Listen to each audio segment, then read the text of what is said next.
Sarah Newman is the Director of Art and Education at metaLAB at Harvard. Her research in artificial intelligence and related technologies investigates how emerging technologies embed and mirror historical, social, and ethical challenges. Her current work explores the social and philosophical dimensions of artificial intelligence and uses interactive art as a means of critique and public engagement. In her keynote address, Sarah will discuss the promises and perils of artificial intelligence, including emerging opportunities and risks, while demystifying confusion between sci-fi and reality. Please welcome Sarah Newman.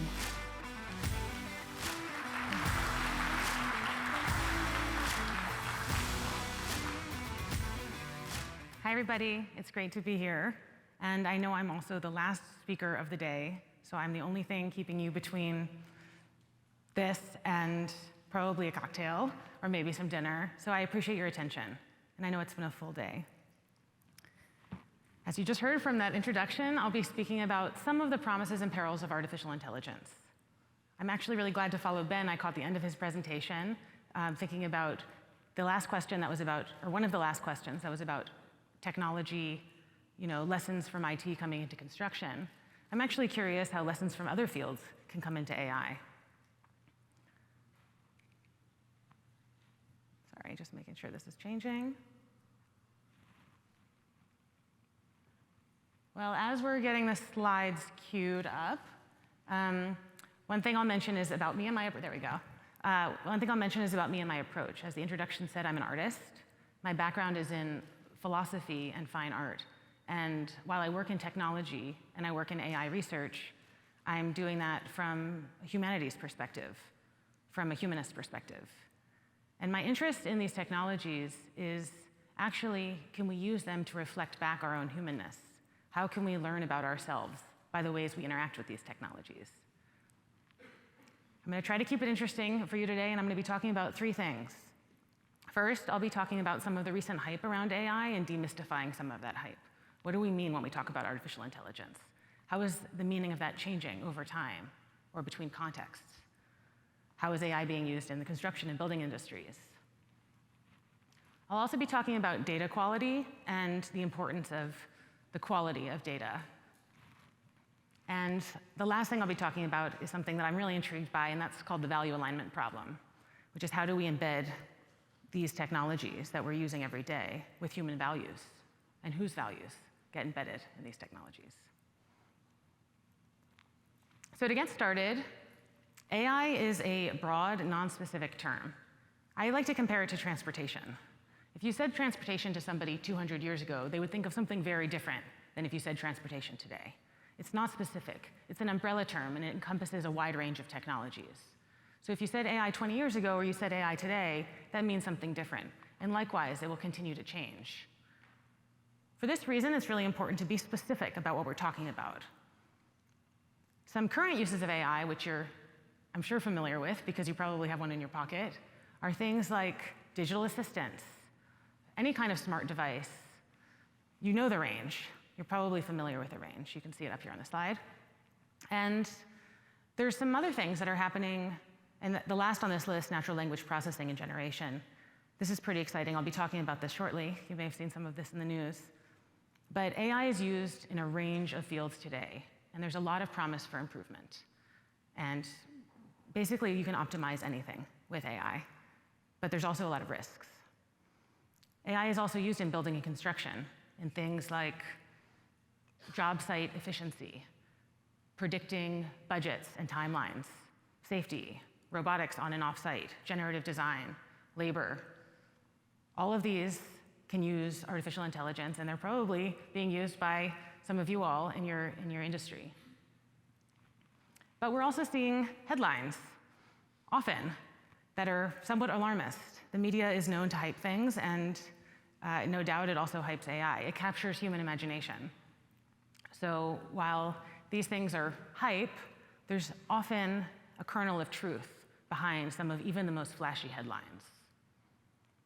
What I think is really important is to ask questions about these technologies. Always be asking what is the specific technology? What are the benefits? What are the possible benefits? What are the risks? Is this real, or is this just some shiny thing that's being promised? I like to remind people that contemporary AI is basically statistics on steroids. You take a lot of compute power, which is increasing tremendously every day. You combine it with all the data that's being collected, and you get some very powerful systems. They're powerful, but they're narrowly scoped. It's not magic, even if it seems like magic sometimes. Has anybody seen the headlines about this Google programmer? Yeah, some of you have seen the headlines. There's been a lot of headlines recently about Blake Lemoine. He was fired recently from Google after being put on a paid leave, after he basically alerted the company to the fact that this chatbot that he was interacting with, which is called Lambda, which stands for Language Model Dialogue Application, Lambda, he basically thought it became sentient. He thought it was conscious. It was so persuasive to him that it had some internal experience happening that he alerted Google. Google said, no, that's not happening. It's not conscious. And then he went to the press. He actually hired a lawyer for this chatbot because he believed that it was conscious. Now, it sounds fantastical, but we're actually wired to believe that these things, we root for the Roomba when it gets stuck in the corner. Has anybody rooted for the Roomba? Okay, I know I have, okay. So if we're gonna root for the Roomba when it gets stuck, then if we're interacting with something that talks to us and tells us it's real, it can get very persuasive. Here's a segment of a conversation between Lemoine and Lambda.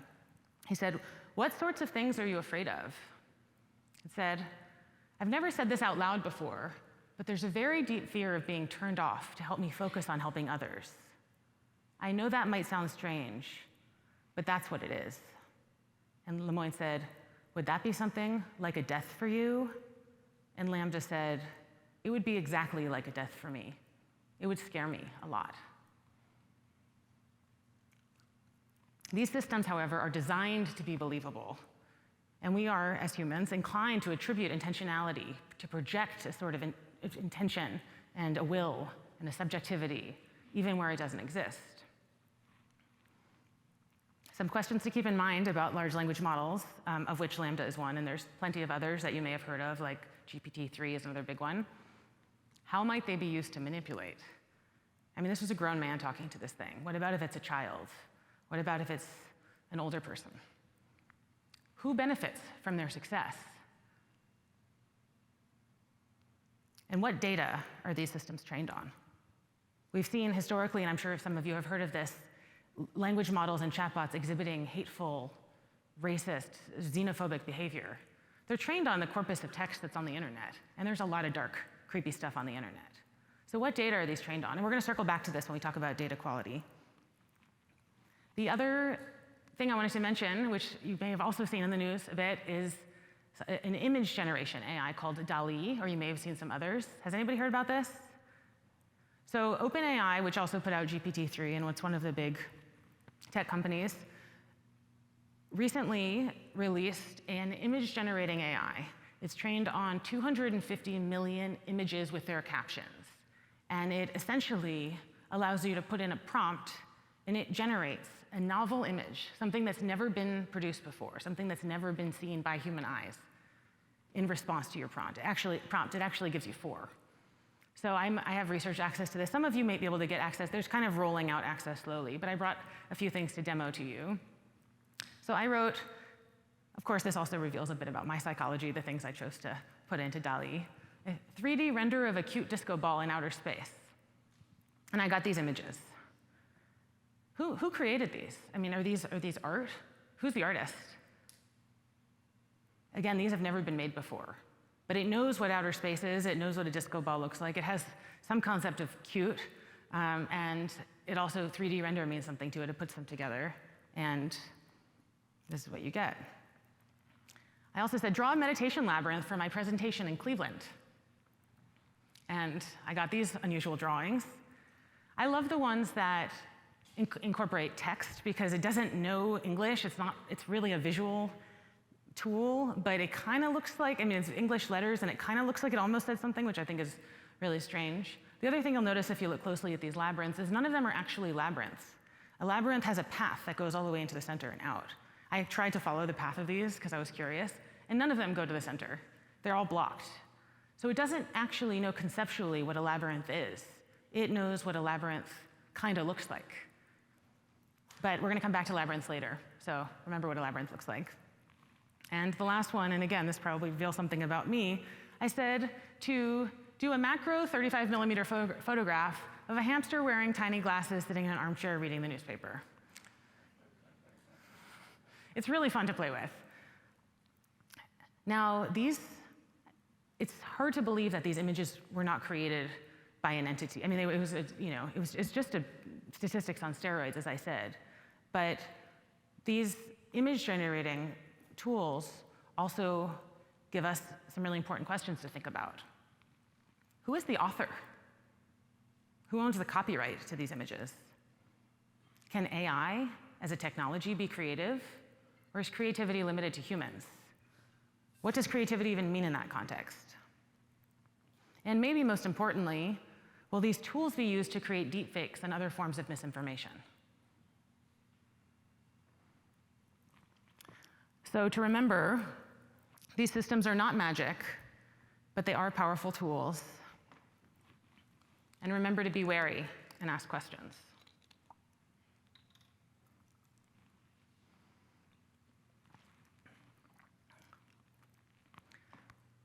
The next topic I'm going to talk about is data. But since it's the end of the day and it's a nice crowd, I'm going to tell you a story. It's a whimsical story from a children's book. You ready? I can tell you're ready. The story is called I'm Not a Tomato. One day, something red and round falls from the window of a stone castle. Now, the stone castle is perched on the top of a mountain, and it falls from the window and it hits the ground. And the red round thing, since it was at the top of the mountain, it starts to roll down.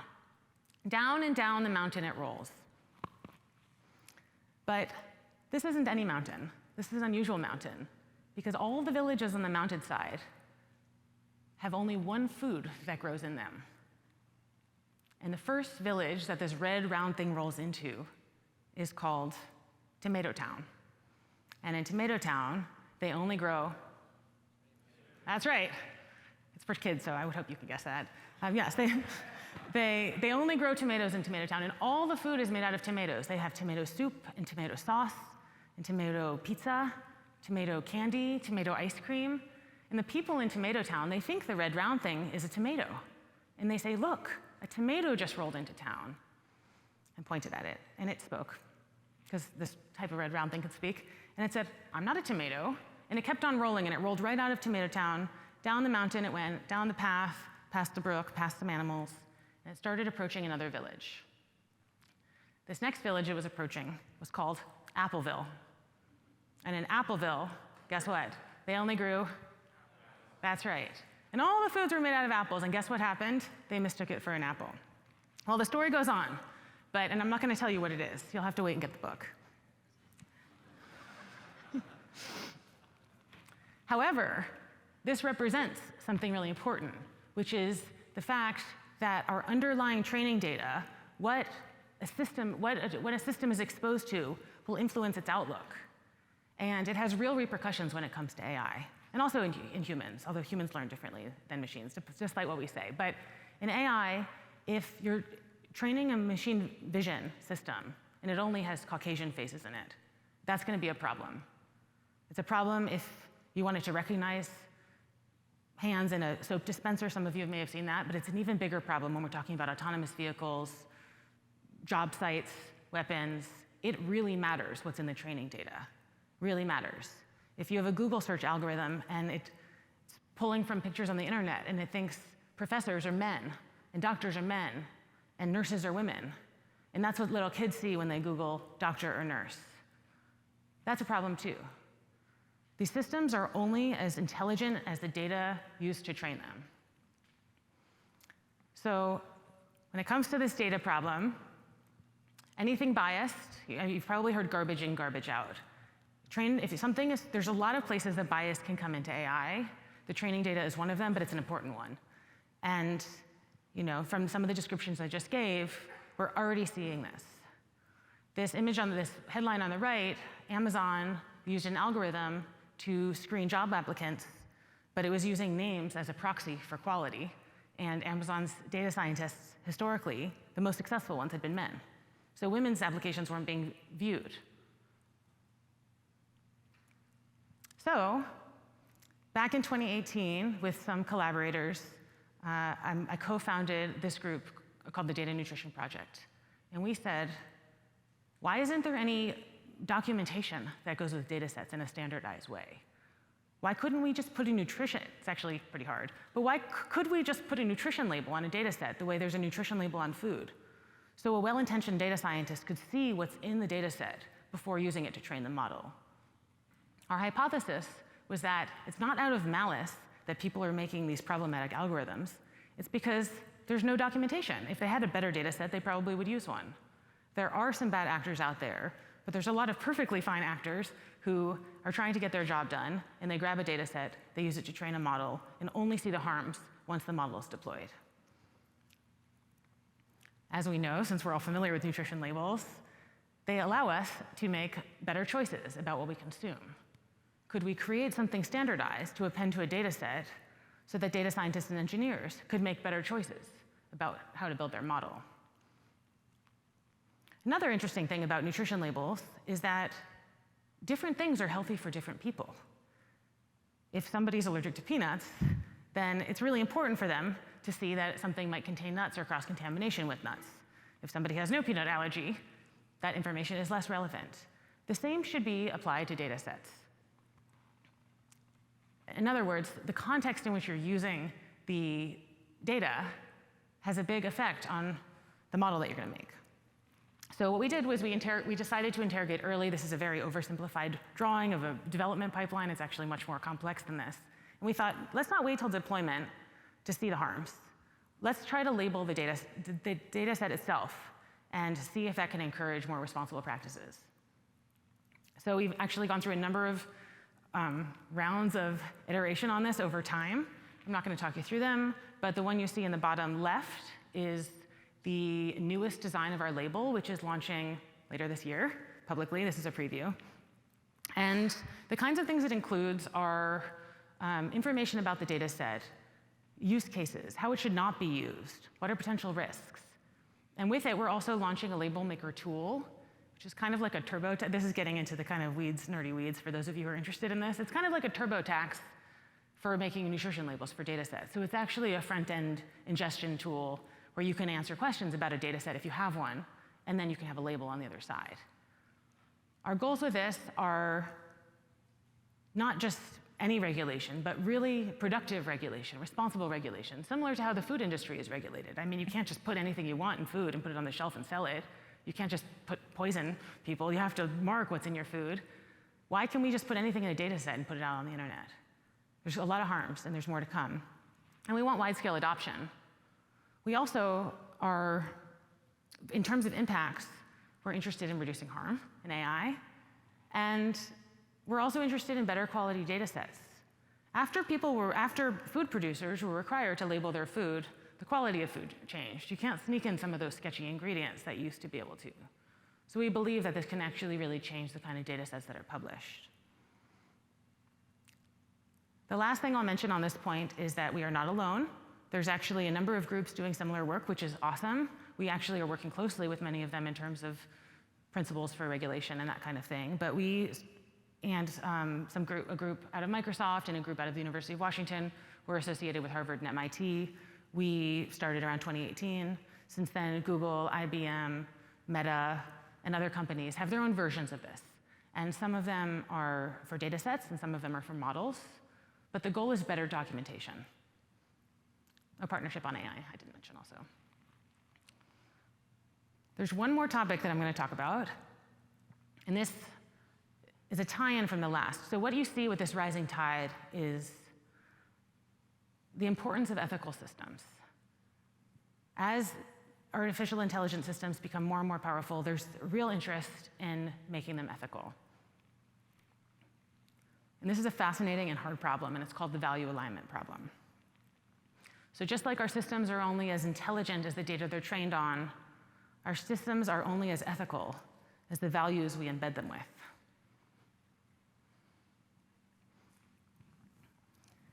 As I said, my background is in philosophy. One of the things I like about AI, as I said, is that it gives old moral questions new significance. Humans have been talking about morality since we could communicate. What is the good life? What is just? What is fair? Is there a right and wrong? Is that objective? These are questions that have been with us through all of our history. Well, now that we're programming these systems that make very quick decisions in some cases, and often make decisions that are inscrutable to humans, this kind of black box idea, these old moral questions have a new significance. Has anybody encountered the trolley problem? Yeah, a few. All right, well, the trolley problem is a problem, it actually was coined in the 1960s by a British philosopher named Philippa Foot. And there's a lot of versions of it. I'm not going to take you down too much of a trolley problem rabbit hole. But essentially, the concept is that there's a runaway train or a runaway trolley on some tracks. The brakes are out. And there happen to be 5 people on the tracks ahead of it. And this person beside the tracks, let's say that person is you, sees a lever. And the lever can divert the train to, or the trolley, let's say, to this other track where there happens to be only one person. So if you don't interfere with the trolley, 5 people are going to die. If you do interfere, one other person, who's currently not in the trolley's way at all, is going to die. What is the right thing to do? What is the ethical thing to do? Most people, not all, most people say the ethical thing to do is divert. Divert the trolley, kill 1 instead of 5. It's a consequentialist utilitarian view. That doesn't scale in every case. And if you catch me later at the bar, we can talk about all the ways in which it doesn't scale, especially coming from an industrialized Western society. There's a version of this problem. There's a lot of versions, as I said. This one gets more complicated. Okay, now there's only one track. It's still going towards 5 people. But now you're standing on a bridge above the tracks with this other person. And if you push the other person off, you will also stop. You'll stop the train and you'll kill the person that you pushed, but not the 5 people. Which is the right thing to do then? Should you push the guy off the bridge to stop the train, the dude who's just standing next to you? Is that right? Is that ethical?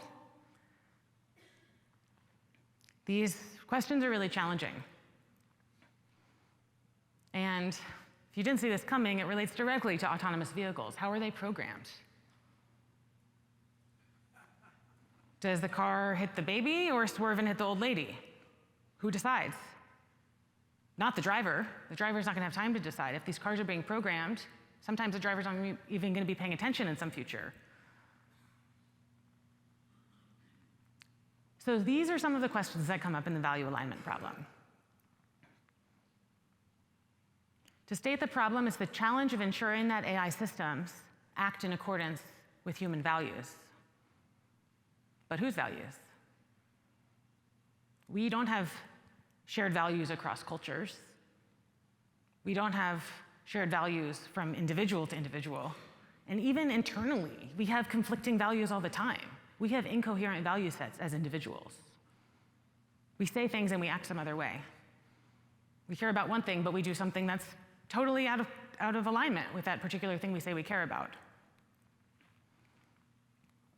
Another example, if you say to a taxi driver, another issue that you see in the value alignment problem has to do with common sense. How do you program common sense into a machine? If you say to your taxi driver, get me to the airport as fast as you can, there's a lot that's implicit in that statement. the taxi driver will know. The driver will know not to run over babies or old ladies or anybody else.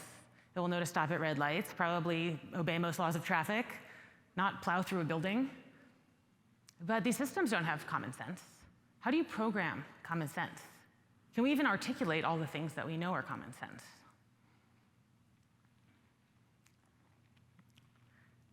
Another issue that we see when we come to these ethical questions has to do with whether good intentions are sufficient for good outcomes. They're not. As you can see here in this illustration that was made by a friend of mine for this presentation, on the left-hand side, you see a parent and a child walking up the sidewalk, enjoying the sunset. What a beautiful sunset. They happen to be accidentally stepping on ants as they're walking. Okay? On the right-hand side, you see a kid who's stomping on the ant saying, "I will kill the ants, ha ha ha." Now, from our perspective, these things look really different. But from the perspective of the ants, it's the exact same thing. The exact same thing is happening. Good intentions alone are not sufficient to make good systems. And as we make more and more powerful technologies, there's possible worlds in which we become the ants. These technologies become more powerful than us. So since I'm an artist, and you heard that I was an artist, but I haven't shown you any of my work, I'm going to end by showing you a work of mine that deals with the value alignment problem specifically. It's called the Moral Labyrinth. And since I showed you some drawings of labyrinths earlier, I think most of you know what a labyrinth is. It's kind of like a maze, but there's a path that takes you to the center and then back out. And the idea is that you end in the same place that you start, but you're not in the same place at all. Some kind of transformation has happened. So I decided to use a labyrinth filled with questions as a way to get people thinking about some of these ethical questions that AI makes most relevant. So since I seem to still have all of your attention, we're going to do one little activity that's going to be a sonification exercise, okay? And so the way it's going to work is I'm going to ask you some questions that are from the labyrinth. And I'm not going to make anybody raise their hand. We're going to do a sonification. So if your answer is yes, I'm going to want you to snap your fingers. Can everybody snap? Let's practice. Ooh. Okay. How nice. Okay, I don't know if that was everybody, but I think you all can snap. Okay. If your answer is no, I'm going to ask you 4 questions. If your answer is no, I want you to rub your hands together. Let's hear it. Ooh, that's nice too. Okay. All right, so yes. Has anybody seen that thing where there's they make a thunderstorm by all these different sounds? I'm not doing that, but I don't know if anybody's seen that. I remember it from summer camp. Okay, so yes is snap, no is rub your hands together. I'm going to ask you some questions, okay? Do you trust the calculator in your phone?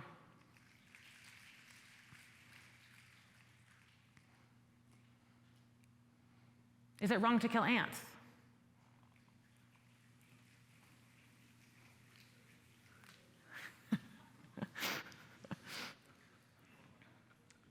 Should we trust our instincts?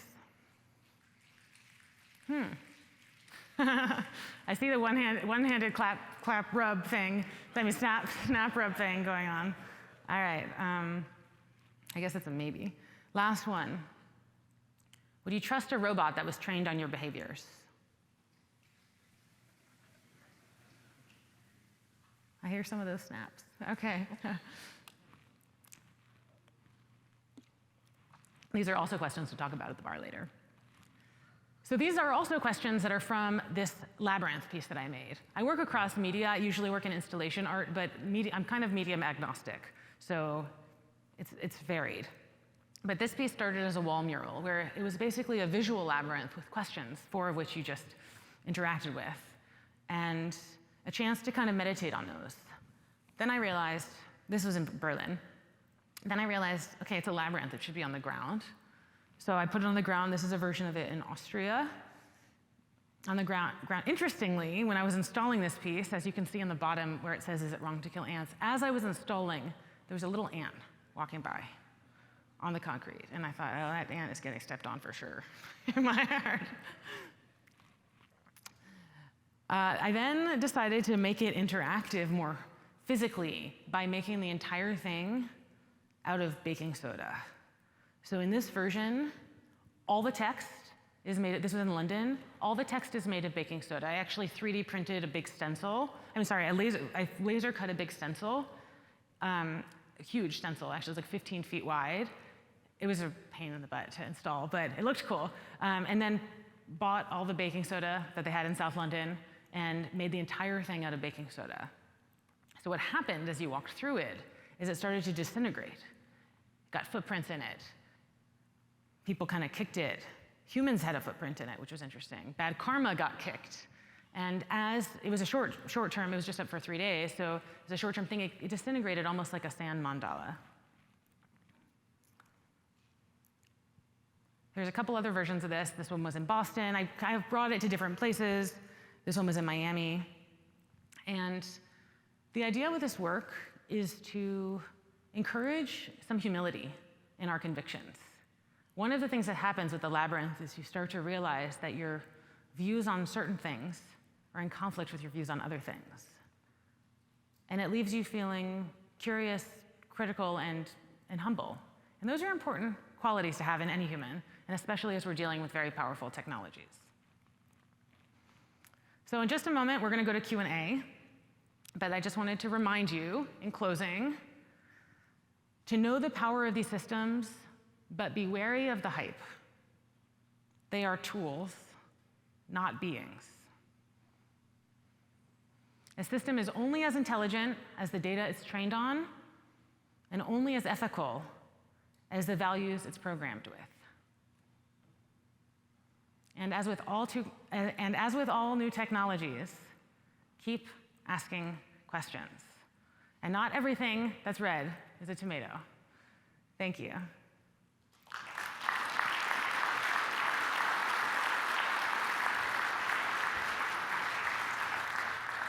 All right, thank you, Sarah. We have quite a few questions for you today. I'll let you take a sip of water while I ask the first one. If enough of the right data can be gathered, do you think that AI can be a project manager to run projects like the ones this group executes? I think there was a similar question for Ben. Probably not without human intervention. I think AI is a tool. So I think you can have a tool that helps with project management, some of it which we're already seeing, but we're nowhere near something called AGI, Artificial General Intelligence, which means a generalized type of AI that can actually easily switch between tasks. Project management, which all of you know, requires switching between tasks continuously. So AI is really good for specified, narrow things, and it can be good at budgets, it can be good at time management, job site efficiency. It's going to be hard to have it just fully replace humans. But again, as a tool. Okay, thanks. Should AI have more regulation to prevent misuse? Well, this is a complicated question, but the short answer would be yes. But as we know, and as you all know from your own industry, regulation lags behind innovation. And there's financial reasons for that. There's other reasons for that, which have to do with efficiency. And so it should be regulated to prevent misuse. That's happening really slowly right now. I mean, even think about, we're talking about value alignment and which values are embedded in these systems. If you think about a social media feed, that's optimized for attention. That's not optimized for the well-being of a 14-year-old girl who's looking at it, who wants to feel good about her body. It's not optimized for her. It's optimized for selling ads and for attention. And we see it everywhere. So there is regulation with social media now in terms of who can see what, who can have access, who can have an account. And there should be more regulation because these things are really powerful. As we see with vehicles or with planes, they need to be regulated. Electricity needs to be regulated to keep people safe. Okay. This one is interesting. How do we measure the IQ of AI? And can you? Yeah, cool.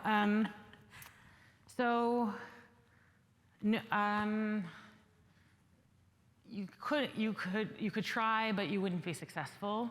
So IQ is it's basically something humans designed to try to approximate certain kinds of intelligence. And there's issues with it, but it can approximate certain kinds of intelligence. But it requires, to take an IQ test requires switching between tasks. On very specific tasks, AI will far exceed humans. I mean, even think about the calculator in your phone that we were just thinking about, that doesn't even require AI. It's just a calculator.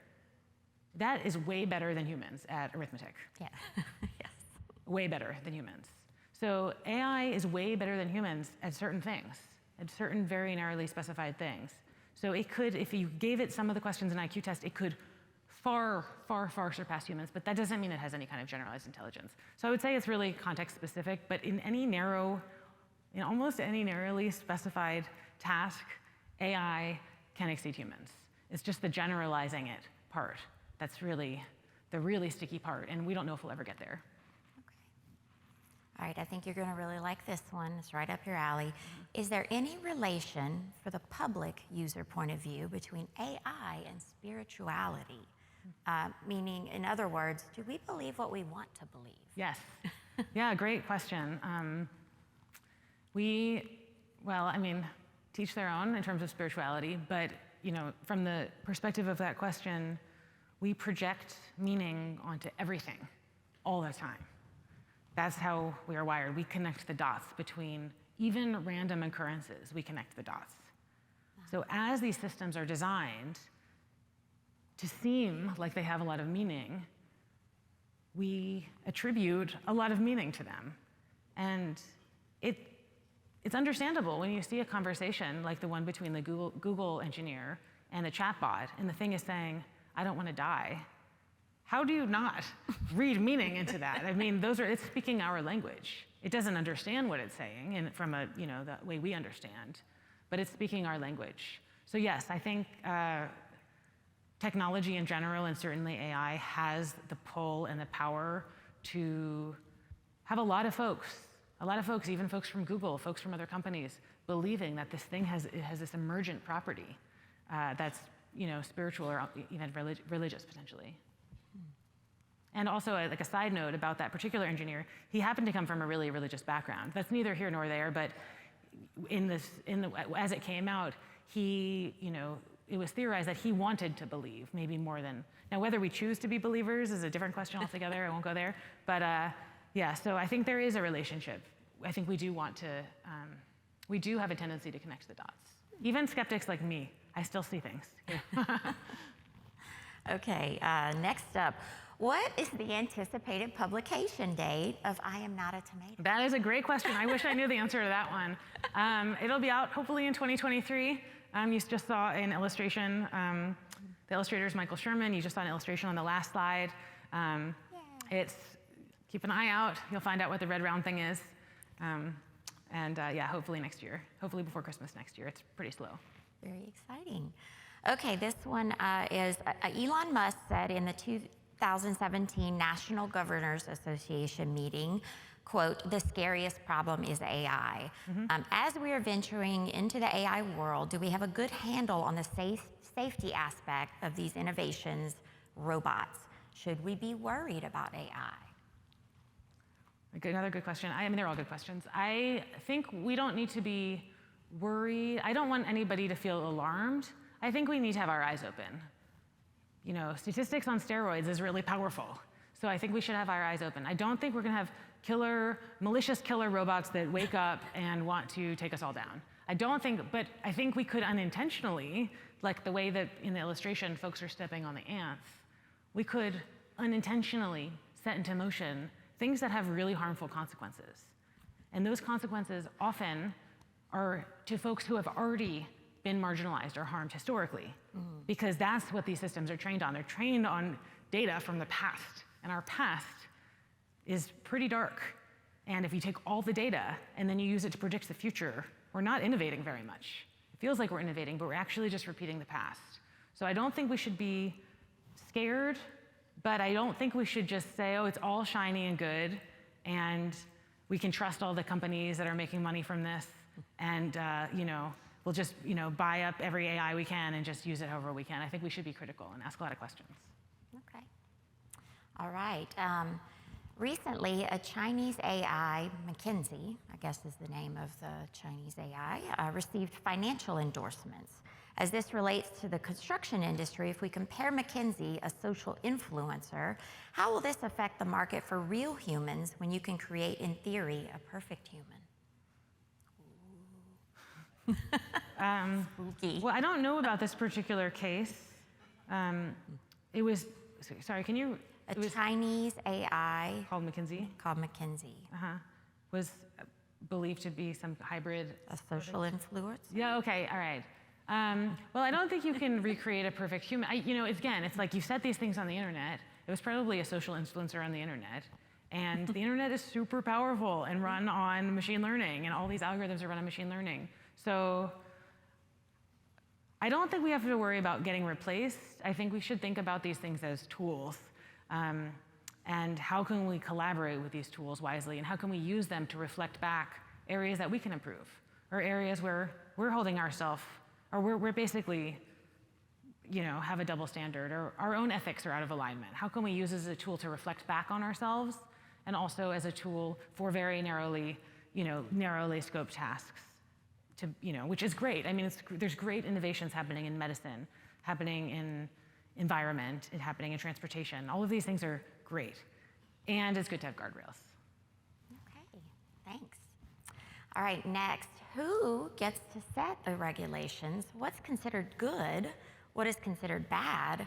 And how are we going to ensure that their biases are incorporated into these regulations? Or maybe are not incorporated? Yes, that is the question. That is the question.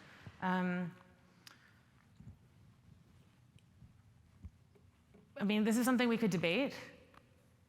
There's international groups, basically across governments, that are, including the UN, and a bunch of others that are really talking about, okay, we can't limit these to national boundaries because these things are moving fluidly across.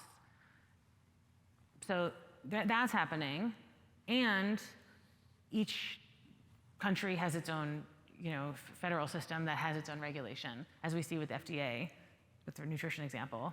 And yet, if you go to Italy, there's going to be a nutrition label. It's going to look kind of different because it's not the FDA, but they basically have the equivalent. I'm expecting something like that. We're going to have regulation. There's going to be some very high-level regulations, and then there's going to be some basically nation-specific regulations. I anticipate practically that there are going to be government regulations. Not to say that government does everything perfectly, but if we look historically at where regulation comes from, if you look at how an airplane gets to fly, if you look at what kind of car you can put on the road, or what kind of seatbelt counts as safe, or an airbag, or food, and what counts as poison in your food, and who has to check it, all of that is government regulated. There's an argument that other regulation might be more efficient or otherwise better, but it's hard to trust a company that's motivated by profit. And the big tech companies they're companies. You can't fault them for wanting to make money and making a lot of money. But if they say, oh, we've put guardrails in place, why would we trust that? Especially when we see the harms that we've already seen from social media, harms around misinformation, all of that kind of stuff. So there are academics, there's other folks in the mix, right? So there's academic groups like the Data Nutrition Project that I mentioned. We are working with those other folks that were on that slide, so they're coming from the tech companies, to propose some principles that we believe should be in any regulation around data and model transparency. So it's kind of a cross-stakeholder authorship is probably the best way to get there, but ultimately I believe it's going to be enforced by a traditional regulatory framework. Okay. All right, a little bit of a different question. Can you provide any sources or recommendations for leading researchers in the measure of AI system training and comparing that to human training? For example, for qualitative task completion, for value alignment problems, for common sense. Great, and is this, I guess for this person, I would be curious if you're looking for more academic or more just popular culture. I'll share both. So on an academic perspective, because I don't know who the questioner is, it's one of you, I imagine, unless it's from the Lambda chatbot that's in there. From an academic perspective, I would say Emily Bender is doing really terrific work, specifically on large language models. She's at the University of Washington. If you're looking for academic papers or articles, I would recommend her. Timnit Gebru, who was actually one of the ethicists who was fired from Google a couple years back for raising the alarm about the risks, the ethical risks of these large language models like Lambda. She would be another person to look at, or Margaret Mitchell, who also was fired from Google for similar reasons, who now is at another company. So I would say from the academic side, I would look at them. From more popular, I don't know, popular culture or not, I would say scholars like Sophia Noble is really great to look at. Ruha Benjamin would be another I would mention. Meredith Broussard. So if you're jotting down notes, these are some of the things I would look at. I would be cautious around anything that says it knows, any person who says they know the future with certainty. We haven't, for all of human history, been able to predict the future with certainty. And in these debates, you get a lot of very confident people who say that they know for certainty what's going to happen in the future. And I would be cautious if you're reading anything from any of them. I don't know if you were here this morning, but we heard from our economists that we shouldn't trust people who say they can predict the future. Oh, yeah, okay, well, it's somebody right up my alley. Yeah. All right, this one's interesting. Do you have anything to say about the recent news about the Russian chess robot that broke the kid's finger while they were playing to stop the child from skipping turns? Wow, I actually have not heard about that, amazingly, but it sounds like a bad thing. I think our chess robot breaking a kid's finger is really bad. I'm not sure if there's any more context there, but yeah, that sounds bad. I don't think robots should break children's fingers whether they're skipping their turn or not. Yeah. I guess that one didn't have that ethics programmed into it. Okay. Well, the thing is, the thing with these systems is I doubt it was intentionally breaking the finger. I mean, I don't know because I don't know the case. It probably accidentally broke the kid's finger because it went to go and the kid was still going or something. But the thing about these systems is they are trained on such narrow tasks. There was also I don't know if you heard about the Tesla that was on autopilot that didn't recognize the stop sign when it was being held by a person in the middle of the street. Did anybody hear about that? So it knew it knew to recognize a stop sign, and it knew to recognize a human. But when a human walked into the middle of the street with a stop sign, it did not recognize it, and the human driver had to take over to stop the car. So I imagine that's similar to I'm guessing, again, I don't know about the Russian robot playing chess. It wasn't ready for the kid to have his hand in there because it wasn't the kid's turn, and if this thing is a robot, it could probably easily break a kid's finger. That sounds really unfortunate. Yeah. Okay, the official title of the children's story is? I'm Not a Tomato. Exclamation point. Exclamation. Okay, in your research, if too little data is bad, is too much good? Or is it like Goldilocks where you want just the right amount of data? Yeah, really good question. It's actually not about, there's a lower limit that not enough is definitely not good. Because if you, let's say, have 3 data points, you're certainly not going to be able to approximate anything. So you need a lot of data, period. It's not that too much is bad. It's about the quality of the data and whether, I mean, there's a lot of questions, and I didn't go too deep into the weeds of the data and nutrition label, but how was the data collected? Were subject matter experts consulted in the collection of the data or the way the data was represented? How was it cleaned? Did it undergo ethical review? Who paid for it? What purpose was it originally collected for? Who does it represent? What is not in the data set? It's like, what is entirely excluded? So it's not that the problem is in the data, it's what's missing from the data set. So it's less, you need a lot of data, period. But then once you have a lot, it's less about the amount and much more about what it's for, what it can represent, and knowing that so you can make adjustments in the model based on that. So you can tweak it. If you don't know what's in it, you can't really tweak your model. If you know what's in it, you can make better choices about the right kind of data set and also tweak accordingly, or have a warning on it, like, contains peanuts, or this melanoma detection system will only work on Caucasian skin. That's an important warning to have.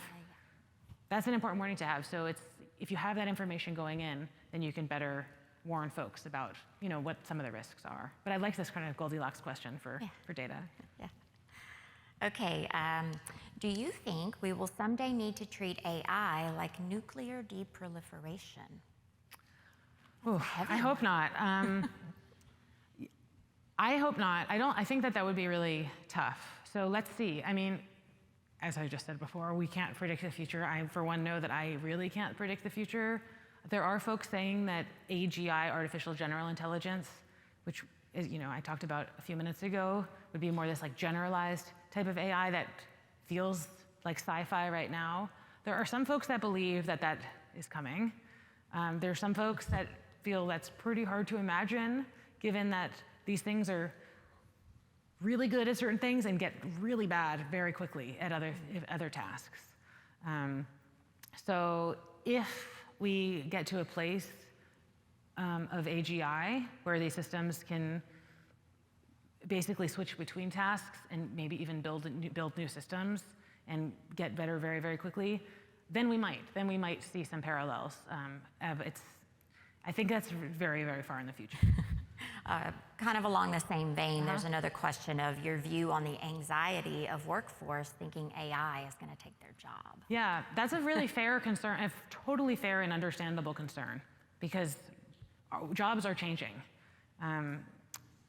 And they're changing drastically.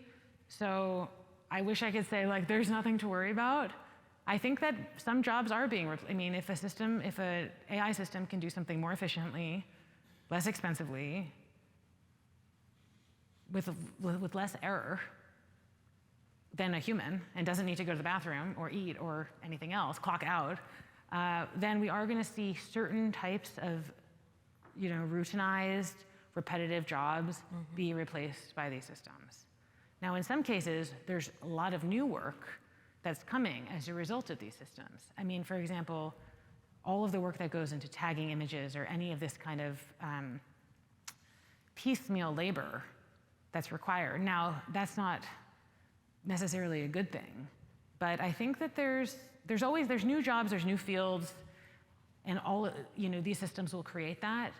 But there are certain jobs and, certain people whose livelihoods are made in a certain way, and I think that they have reason to be concerned. I also think we should be concerned about the people who have this new gig work, like tagging images, and the risks of that. The fact that the gig work is often not compensated very well. Sometimes it's, and another good book called Ghost Work, that's about this specifically, if anybody's looking for more book recommendations. Sometimes people have to look at really horrible things to tag them. I mean, how do you think these tech companies, when somebody flags something as bad, if you're on Twitter or you're on Facebook, somebody has to look at that and decide what it is or not. Somebody else has to look at a bunch of images that DALL-E wouldn't allow you to see to decide that they can't be in the data set. That's, so there's a toll to humans. But anyway, yes, I think that there are some big changes that are happening in the job market, and there are legitimate reasons to be concerned. I wouldn't take that back to all your employees to scare them, but I mean, that's my perspective. Okay. Okay, what does the red object represent? Well, you're gonna have to buy me 3 martinis, and then you might get it out of me. No, it represents.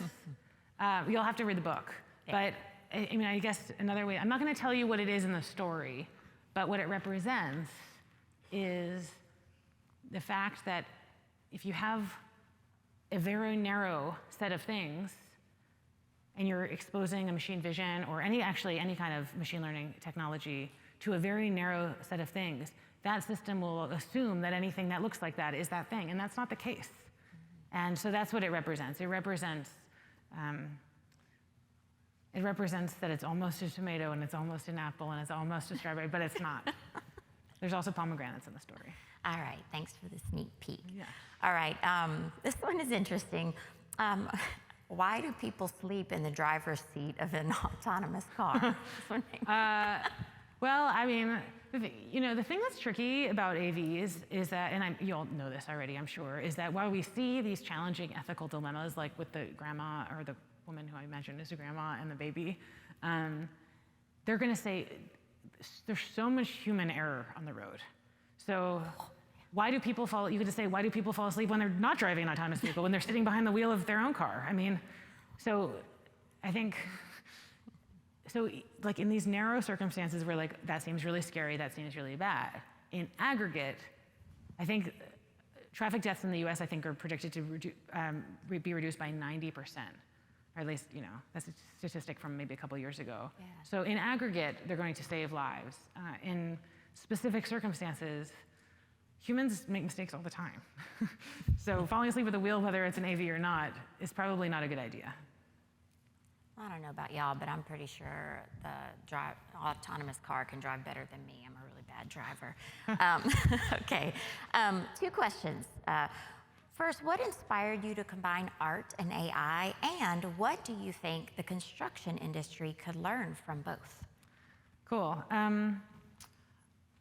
Well, my path is kind of a funny one because I studied philosophy, and I'm not like a techie person. I mean, I might seem techie to you, but I'm not actually a techie person. I was not like a kid that was really into tech, and so I really came at AI through this kind of curiosity about what it is to be human, as I said earlier. And I am the director of a lab at Harvard that's kind of at the intersection of art, technology, and the humanities. And I'm also at this research center that studies the internet and its effects on society. And so AI just felt like, wow, this is capturing the human imagination. This has implications for pretty much everything we do. And it gets us to approach questions that maybe people didn't like to talk about very much with like kind of a fresh skin in a new way. And we can have some really honest dialogue about things that are really important.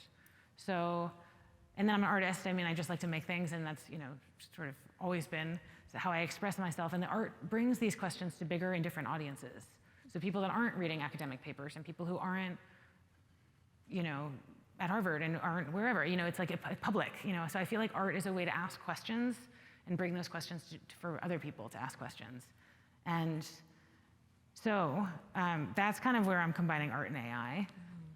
In terms of what the construction industry has to learn, I would say from this approach, well, I mean, you all know this already. There's, the value, interdisciplinarity is a big and catchy word, but there's huge value in bringing people from different disciplines and backgrounds into conversations, especially as things are changing in terms of like generative design. I mean, think about 3D printing. So bringing people with different backgrounds and different sensibilities is one thing that I would highly recommend. Kevin Kelly, who's a philosopher and historian of technology, once said that, based on studies, the people that know the most about things are often the ones who get it most wrong, especially when it comes to predicting change in their fields. So just having a bunch of experts that all have the same background sitting around a table is probably not the wisest thing. Bringing in others, economists, artists, ethicists, computer scientists, how would you deal with this problem? How would you tackle this? I think is one thing that I would hope folks think about as I offer as a provocation. And with AI, I would say, things I basically already said, which is ask questions. These are tools. They can optimize for very specific and narrow things. But AI is such an umbrella term that it's really good to talk about what specific technologies. If somebody's trying to sell you something and they're saying, like, oh, this is AI powered, ask them what that means. Ask them where the AI is. Because that's really the conversation you want to have. And I think that because of the hype, because it sounds like sci-fi, because it sounds like the Terminator, it's really easy to feel, oh, I don't know enough to ask a question. Or I feel like I'm going to sound dumb because I don't know what this person is talking about. They're probably going to feel dumb when you ask them a question if they don't know what they're talking about. So say, what do you mean by AI? And I would say, think about what is the data, what data was this trained on, and what values was this embedded with. So those are the things I would think about if you're encountering AI or AI sales. Okay, thank you. Just a couple more. You all have really good questions, by the way. And I appreciate your attention. I know it's the end of the day. In your discussion about the Lambda, it seemed like you implied that it's not possible for AI to become sentient. Do you think it's impossible? And if so, why? Yeah, great. Yeah, I did imply that. Impossible. It depends on, I think, time horizon. I don't think that in the next 100 years, AI will become sentient. It's really hard to predict any amount of time because look at how much things are changing. I mean, 100 years ago was 1922. I mean, think about how much has changed. Based on how the technology, I guess I'll say this, based on how the technology is built right now, it is a statistical prediction machine. So sentience doesn't come from a statistical prediction machine, at least not the kind of sentience that we know or we would call sentience. So I think in terms of its current design, I would say it's impossible. I don't think it's impossible that some system would have as an emergent property sentience in the future, but it won't be something like Lambda, at least not on how Lambda was designed and built. Great. How's that for not really That should give some people some reassurance about their job, I guess. Yeah. Okay, one more question. Let's see. If the human brain is able to process only 7 of 180,000 bits of information every 16th of a second into conscious thought, what is AI capable of processing, and are there limitations to data processing in AI? Yeah, terrific. So there are limits, but those keep changing. I mean, computers used to be probably as big as this room, and now, they're in our pockets and they're tiny. So data processing is getting faster and better, and the size of these machines is getting really a lot smaller. I think it's potentially risky to be comparing these systems to human brains because they work really differently, despite the terminology being so linked, and despite talking about neural networks and these things. They're not neural networks. They're different. They're different kinds of systems. So how did that question end? What do I see as the, can you just repeat that? Let me find it. Okay. I think that basically the question was asking, like, are there limits to? Yes. Are there, how much information can be processed? I mean, it's going to be more and more. It's going to be more and more, but it processes information in a really different way. Like, again, the calculator in your phone, it can compute. I don't even know the size of numbers it can compute. It's certainly way better and way faster than any human. But if you ask the calculator in your phone a different question, like, should I propose to my fiance? It's not going to be able to help you at all, at all. So like the things aren't generalized. So with narrowly specified tasks, they're really efficient, and I've already surpassed humans. With generalized tasks, they're nowhere near surpassing humans. Okay. Well, Sarah, we are out of time. This was wonderful. Thank you, everybody. I hope everybody will join me in a big thank you for coming to talk to us. We really appreciate it.